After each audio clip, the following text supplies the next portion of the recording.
What if I told you the man responsible for World War II and millions of deaths originally just wanted to paint? In 1907, a young Adolf Hitler arrived in Vienna with nothing but a portfolio and a dream. He applied to the Academy of Fine Arts, rejected not once but twice, humiliated, broke, and homeless. He began sleeping in shelters, his rage growing quietly in the shadows, but rejection didn't break him, it transformed him. The brush gave way to bullets, the canvas to crowds. That moment when an art school said no changed the course of history forever. And what came next would plunge the entire world into darkness. Stay with me because this story it gets more terrifying. He was just another face in the mud, a soldier among millions. When World War I broke out, Adolf Hitler volunteered for the German army, not out of duty but desperation. He carried messages through deadly trenches, survived gas attacks, watched friends torn apart by shells. And when Germany finally surrendered, Hitler didn't see peace. He saw betrayal. Like many Germans, he believed the army was stabbed in the back by weak politicians and Jewish influence. The pain of war didn't end, it mutated into hate. In the chaos of post-war Germany, Hitler found something more dangerous than a rifle, a microphone. What he couldn't do with weapons, he would now do with words, and his words would soon set Europe on fire. Don't go anywhere. The next chapter is when he truly becomes unstoppable. He walked into a beer hall with a pistol and walked at a national figure. November 8, 1923, Hitler stormed into a packed Munich beer hall, fired a shot into the ceiling, and declared a revolution. The national revolution has begun, he shouted. He thought he could overthrow the German government overnight, but just hours later it all collapsed. The police opened fire, 16 Nazis were killed, Hitler was arrested, his dream crushed, but prison didn't silence him. It gave him something far more powerful, an audience. During his trial he spoke for hours, and newspapers printed every word. Suddenly, Hitler wasn't just a fringe radical, he was a name, a movement. And behind bars, he began writing the book that would poison millions of minds.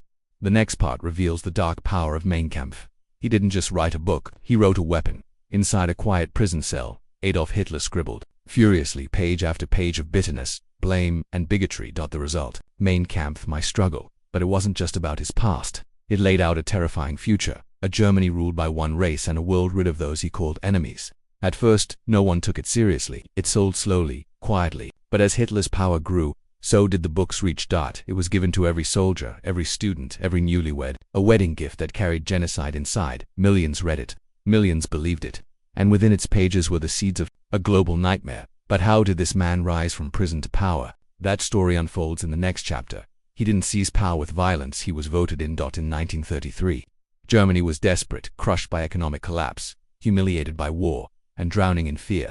Hitler promised strength, order, and national pride, and the people believed him. The Nazi Party didn't win a majority, but they won influence. President Hindenburg, under pressure, appointed Hitler as chancellor legally. Within weeks, Hitler moved fast.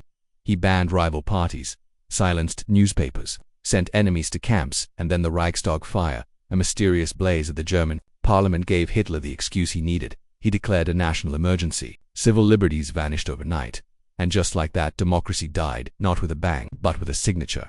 Coming up next, the terrifying transformation of Germany under one man, one symbol, one Führer. In just months, Germany no longer belonged to the people, it belonged to him. Every school book, every billboard, every movie poster now carried one face. Hitler's swastikas replaced crosses, the Nazi salute replaced handshakes, and the phrase Heil Hitler echoed through homes, classrooms, and prayers. Children were taught to report their parents.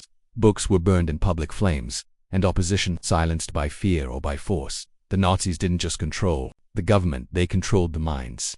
For many, Hitler became a godlike figure. He promised to restore Germany to glory, even if it meant purging those who didn't belong. And the world watched in silence. But behind the cheering crowds, something far more chilling was unfolding. Stay tuned. Next, we uncover the Nazi propaganda machine that hypnotized a nation. What if I told you the Nazis didn't just fight with tanks and guns, they fought with lies?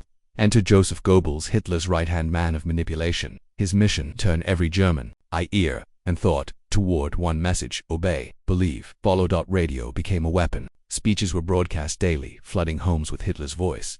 Films showed Jews as monsters. Posters painted enemies as threats. School lessons were rewritten, history erased. Truth was no longer truth. It was whatever the regime said. It was. The Nazi propaganda machine didn't just convince people, it converted them. Neighbors turned on neighbors, teachers turned on students, and an entire nation became hypnotized.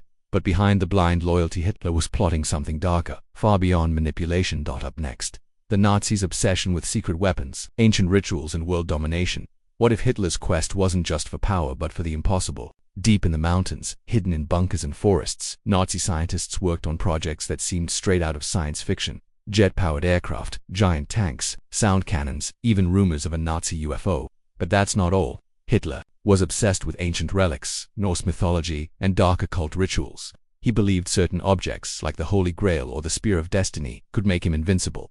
SS officers were sent across the world, from Tibet to Antarctica, chasing myths. Was it madness, or was there something darker behind his rise? Some say he was building a super, others believe he was opening doors that should have stayed shut. But while Hitler chased legends, his real war was about to ignite. In the next part, the invasion that sparked the deadliest conflict in human history, World War II. It started with one invasion and ended with 75 million dead. September 1st, 1939, Hitler's tanks rolled into Poland. The world held its breath.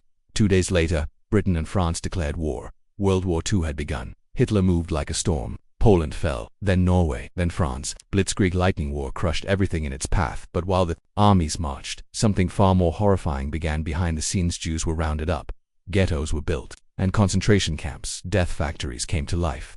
The Holocaust wasn't just war, it was mass extermination. 6 million Jews murdered, along with millions of others deemed unfit for Hitler's vision.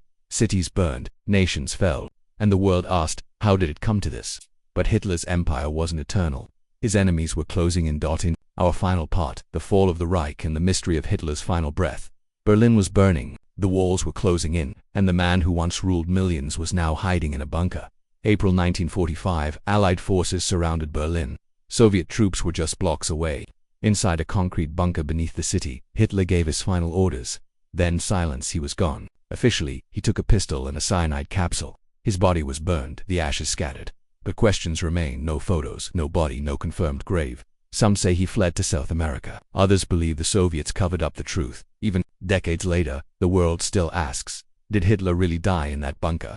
One thing is certain, his reign ended in fire and blood. But the scars he left never fully healed. This wasn't just history, it was a warning, because the next tyrant might not come with a mustache, they might come with a smile. History isn't just about the past, it's a mirror of what we could become. If this story gripped you, like, subscribe, and hit the bell icon, because the next story might reveal the truth they never taught you.